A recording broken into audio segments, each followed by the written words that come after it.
Oke, hari ini kita akan belajar mengenai harga keseimbangan, di mana di pertemuan kemarin kita sudah belajar mengenai fungsi permintaan yaitu QD, lalu kita juga sudah mencari fungsi penawaran ada atau QS.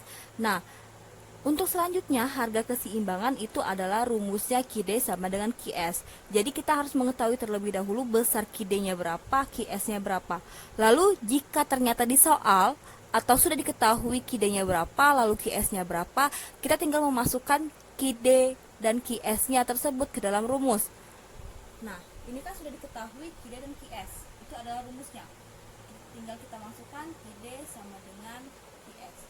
QD-nya 60 min 3P sama dengan QS-nya 2P min 10. Maka di sini ada variabel P-nya, maka kita harus mencari P-nya. Ada 3 pertanyaan dalam mencari harga keseimbangan sampai akhir, P dan Q sebelum pajak. Jadi kita harus mencari P dan Q terlebih dahulu. Min 3P, min 2P, min 10, 60 pindahkan ke ruas menjadi min, jadi min 60. Kita menggunakan cara substitusi untuk mendapatkan P dan Q. Min 5P sama dengan min 70. P sama dengan min 70 per min 5, maka P adalah sebesar 14. Ingat, min bagi min plus, sehingga P-nya sudah didapatkan yaitu sebesar 14. Next, maka kita mencari Q. Kita boleh menggunakan QD atau QS, lalu tinggal memasukkan P-nya. Karena P-nya sudah diketahui, maka terserah kita mau menggunakan QD atau QS atau keduanya. QD sama dengan 60 min 3P. Q, sini saya singkat 60 min 3, P-nya 14. Q sebesar 60 min 42 sama dengan 18. Oke, kita menggunakan QD hasilnya 18. Lalu bagaimana kalau kita menggunakan QS? QS sama dengan 2P min 10. Q saya singkat 2 dikali 14 min 10. Q sama dengan ini 28 min 10, maka hasilnya adalah 18. Jadi antara QD dan QS itu mengalami yang namanya balance atau kesamaan antara QD dan QS dengan hasil yang didapat. Maka bisa dibilang bahwa hasil yang kita cari itu valid. Selanjutnya kita mencari P dan Q sesudah pajak. Bagaimana kalau misalnya ternyata di dalam soal pajaknya itu adalah sebesar 5? Nah, oke, di situ saya sudah menuliskan di bagian atas itu P dan Q untuk yang sebelum pajak 14 dan 18. Jadi misalkan di dalam soal itu ditambah bahwa terdapat pajak sebesar 5, kita mencari P dan Q sesudah pajak. Sebelum kita mencari P dan Q, kita harus memasukkan terlebih dahulu teksnya atau pajaknya dengan menggunakan rumus yang digunakan adalah QS-nya. Jadi QS-nya kita masukkan pajak di sini. QS sama dengan B T min T, T itu pajak, plus A.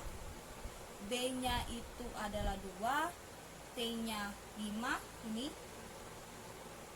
A-nya itu min 10. Tinggal kita masukkan saja. QS sama dengan 2P min 5, min 10. QS sama dengan 2P min 10 min 10, sehingga hasilnya adalah QS 2P min 20. Ini adalah QS yang sudah kita masukkan ke dalam pajak. Lalu bagaimana tahap selanjutnya? Tahap selanjutnya sama saja kita mencari harga keseimbangan seperti yang tadi, namun yang kita gunakan dalam mencari harga keseimbangan kan rumusnya adalah QD sama dengan QS. Berarti kita memasukkan QD dan QS. QS yang di sini karena kita sudah masukkan ke dalam pajak, berarti kita menggunakan QS yang baru. Sorry, saya geser. QD sama dengan QS. QD-nya masih yang lama, 60 min 3P sama dengan QS nya 2P min 20.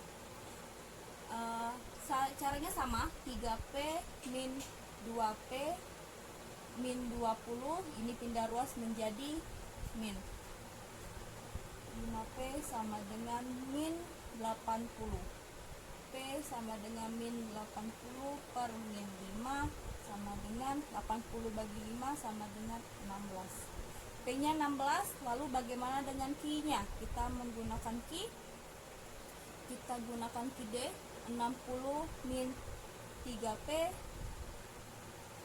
60 3 dikali 16, hasilnya itu adalah 12. Coba kita menggunakan QS.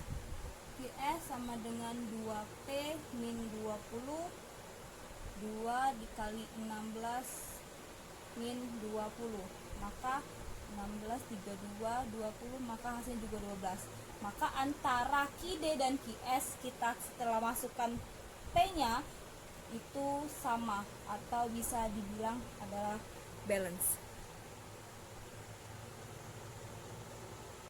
Selanjutnya kita mencari pajak pemerintah yang ditanggung oleh pemerintah yang nomor 3. Lalu kita juga mencari pajak yang ditanggung oleh konsumen. Kita mencari pajak yang diterima pemerintah, lalu kita mencari pajak yang ditanggung konsumen dan pajak yang ditanggung oleh produsen. Untuk pajak pemerintah itu saya singkat menjadi TO, dengan formula rumusnya itu adalah pajak dikali dengan Q baru.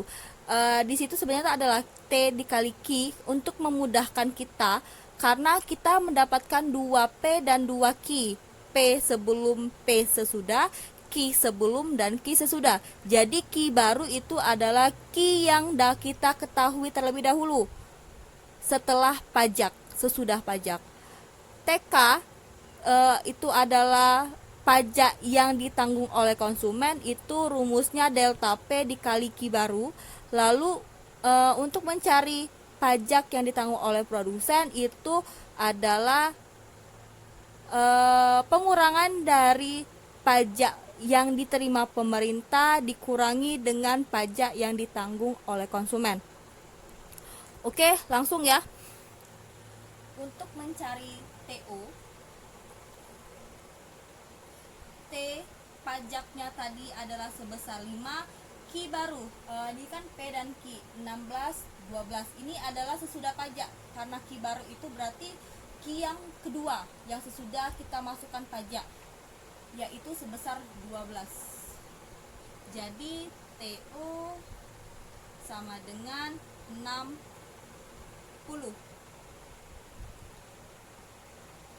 Nah, TK atau pajak yang ditanggung oleh konsumen itu rumusnya delta P dikali Q baru.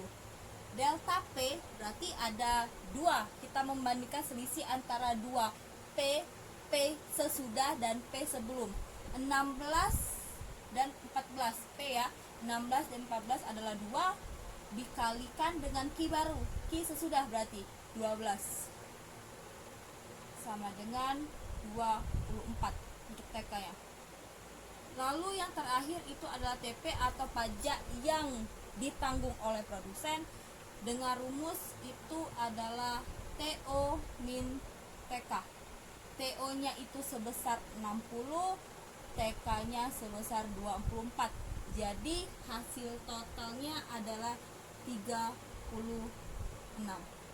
Nah, ini adalah keseluruhan untuk mencari harga keseimbangan dari awal rumus mencari P dan Q sebelum pajak, lalu kita mencari P dan Q sesudah pajak, lalu kita juga mencari bagaimana besar dari pajak yang sudah kita dapatkan, pajak yang sudah diterima oleh pemerintah, lalu pajak yang ditanggung oleh konsumen dan juga produsen.